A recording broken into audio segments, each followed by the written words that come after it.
लेकिन अभी भी आप देखिए सुबह सवेरे वोटिंग शुरू हो उससे पहले वोटिंग शुरू हो गई है, उसी से पहले यहां पर लाइन लग गई थी। देखिए सुबह सुबह कितनी भीड़ दिखाई दे रही है। और ये पोलिंग बूथ वो बूथ है जहां पर शुभेंदु अधिकारी आएंगे, वो वहां पर वोट कास्ट करेंगे।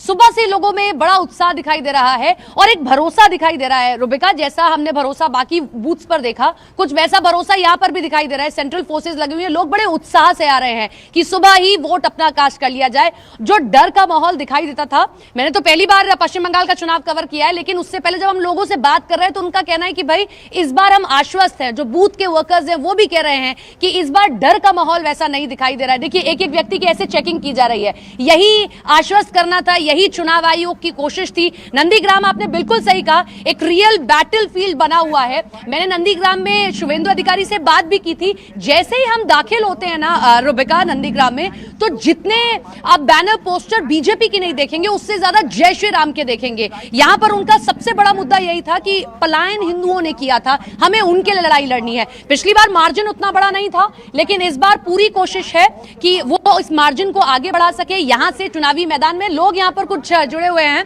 आप लोग वोट कास्ट करने के लिए यहां पर वेट कर रहे हैं? हाँ? लाइन थोड़ी सी कम हो तो हम चले जाएं। क्या मुद्दे क्या हैं आप लोगों के?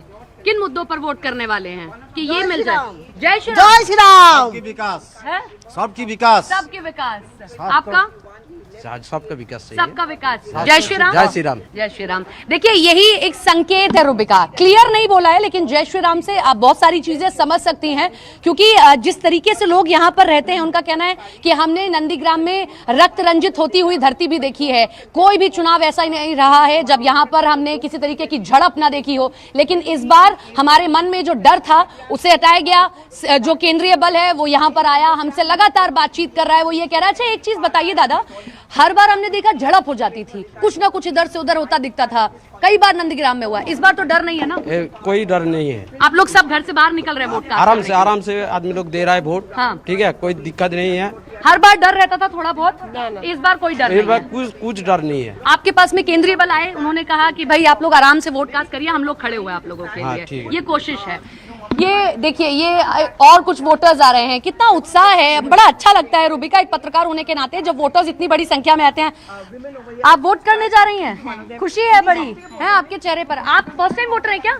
अच्छा इधर इधर इधर इधर फर्स्ट टाइम वोटर बड़े इंपॉर्टेंट है। अरे एक बार बात नहीं करनी है, शाय फील कर रहे हैं, फर्स्ट टाइम वोटर है। देखिए ये दो लोग, और इसी तरीके से ई रिक्शा लगाया गया है। ये देखिए, ये रंजन दिखा दे जरा, क्योंकि यहाँ पर आना पॉसिबल नहीं है, आप पैदल नहीं आ पाएंगे, दूर है, आप सिर्फ ई रिक्शा से आ सकते हैं। तो इस तरीके से लोग आ रहे हैं और वोट कास्ट करने आ रहे हैं। बहुत अच्छा माहौल है, एक लोकतंत्र, अच्छे लोकतंत्र के लिए, अच्छी वोटिंग के लिए जो होना चाहिए वो दिखाई दे रहा है। नंदीग्राम के उस बैटलफील्ड, ये मतलब ये विधानसभा सीट जब से बनी है ना, 15 बार यहाँ पर विधानसभा चुनाव हो चुके हैं और हर बार मतलब ऐसा दिलचस्प खेला देखने को मिलता है।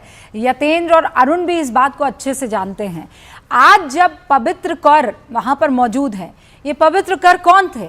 शुभेंदु अधिकारी के पास साई की तरह घूमा करते थे, मतलब उनका दाया हाथ मानते थे लोग। शुभेंदु अधिकारी और पवित्र कर कहते थे दो जिस्म एक जान है, लेकिन आज वही पवित्र कर उनके खिलाफ चुनावी मैदान में बिगुल फूंक रहे हैं। शुभेंदु अधिकारी कौन? ममता बनर्जी का स्ट्रॉन्ग सिपाही एक जमाने में हुआ करता था, और उन्होंने 2021 में ममता दीदी को हराया इस सीट से।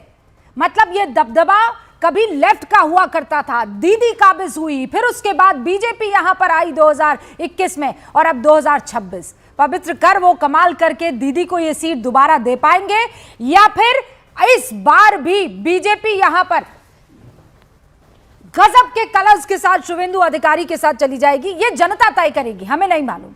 लेकिन बड़ा दिलचस्प यहां पर पूरा का पूरा बैटल। तहसीन भी है और ममता भी हमारे साथ मौजूद है। ममता, नंदीग्राम के साथ साथ वो कौन सी अहम सीटें हैं 152 में से जिस पर आपकी नजर रहने वाली है? मैं मुर्शिदाबाद में जाना चाहूंगी क्योंकि वो बॉर्डर एरिया में है, तो मुर्शिदाबाद बहुत इंपॉर्टेंट है। और रुबिका जी, क्या हुआ था कि 2025 के नवंबर में बंगाल में 7.7 करोड़ नए वोटर के नाम रजिस्टर हुई थी, और 2026 की मार्च में SIR के बाद वो घटते हुए 6.8 करोड़ वोटर में आ चुके हैं। तो अब क्या है कि मतलब नंदीग्राम के साथ साथ बहुत और भी जगह इंपॉर्टेंट है जहाँ पे हमको जाकर देखना चाहिए, जैसे मैंने बोला मुर्शिदाबाद।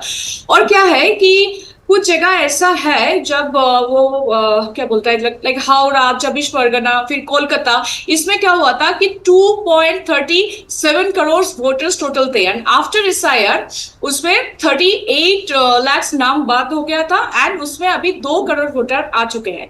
तो ये जो पॉकेट है ये TMC के लिए बहुत ज्यादा इंपॉर्टेंट है, क्योंकि पिछली बार 2021 में वहां पे 54 ऐसे सीट्स थे जहां से 39 सीट्स में TMC को मिली थी एंड वही 39 सीट्स, वही out of that 74 there were 59 seats जहां से 39 TMC के लिए कोर पॉकेट थी। तो उस टाइम पे भाजपा को वहां पे सिर्फ 8 सीटें मिली थी। तो वही जो पॉकेट्स है, कोर पॉकेट है TMC के लिए, पर भाजपा अभी वही पॉकेट्स को बहुत बुरी तरीके से टारगेट कर रहे हैं जीतने के लिए। ऑलराइट मौमिता, आपने कुछ 2-3 सीटें यहाँ पर बताई है। तहसीन, इस बार देखिए नजर तो ये सीटों पर तो रहने ही वाली है, लेकिन कुछ तो ऐतिहासिक फैसले चुनाव आयोग की तरफ से लिए गए हैं ताकि इस बार चुनाव ऐसे निकले और चुनाव के बाद भी स्थिति ऐसी रहे कि कोई कहने ना पाए कि यहाँ लोकतंत्र की हत्या हुई है। जी, जैसे रूबिका जी, गुड मॉर्निंग। आपके साथ ज्वाइन करने में सुबह सुबह अच्छा लग रहा है। आई न्यू ये सुबह सुबह आएगा। नहीं, मैं तो बहुत खुश हूँ, जिम छोड़कर आपके साथ हूँ तो बहुत खुश हूँ। बट देखिए, पहली बार इलेक्शन कमीशन का ऐसा रोल हुआ है कि 91 लाख नाम उन्होंने डिलीट किया है और 60 लाख नाम उन्होंने एडजुडिकेशन में डाला है, जिसमें से फिर 27 लाख नाम उन्होंने डिलीट किया है। इसके बाद जो ट्रायल हुए, जो एडजुडिकेशन में आए, सिर्फ 138 नाम्स के ट्रायल हुए और 136 को रीइंस्टेट किया गया।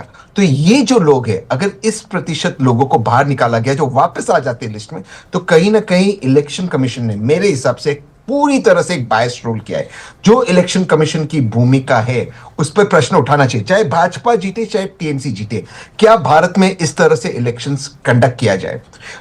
वेस्ट बंगाल नंबर 1 है पॉलिटिकल वायलेंस में, no doubt about it. Number 2 पे उत्तर प्रदेश, नंबर 3 पे त्रिपुरा है, नंबर 4 पे आसाम है। क्या इस तरह की आपने सुरक्षा की व्यवस्था देखी है उन राज्यों के अंदर? तो ये कहां से हो रहा है? जहां पर आप रहते हो उसके आर यू अपसेट की सुरक्षा की व्यवस्था है? मतलब ये तो खुश होना चाहिए। आई एम नॉट अपसेट, नहीं मैं बिल्कुल अपसेट नहीं हूं, लेकिन मैं कह रहा हूं कि इस तरह की जो दूसरे, तीसरे, चौथे नंबर के राज्य, वहां पे इस तरह की सुरक्षा की व्यवस्था क्यों नहीं की गई? वहां पे इस तरह के रूल्स क्यों नहीं निकाले गए कि आप 2 व्हीलर पे नहीं जा सकते और अगर आप कपल हो तो आपको मैरिज सर्टिफिकेट लेकर जाना पड़ेगा?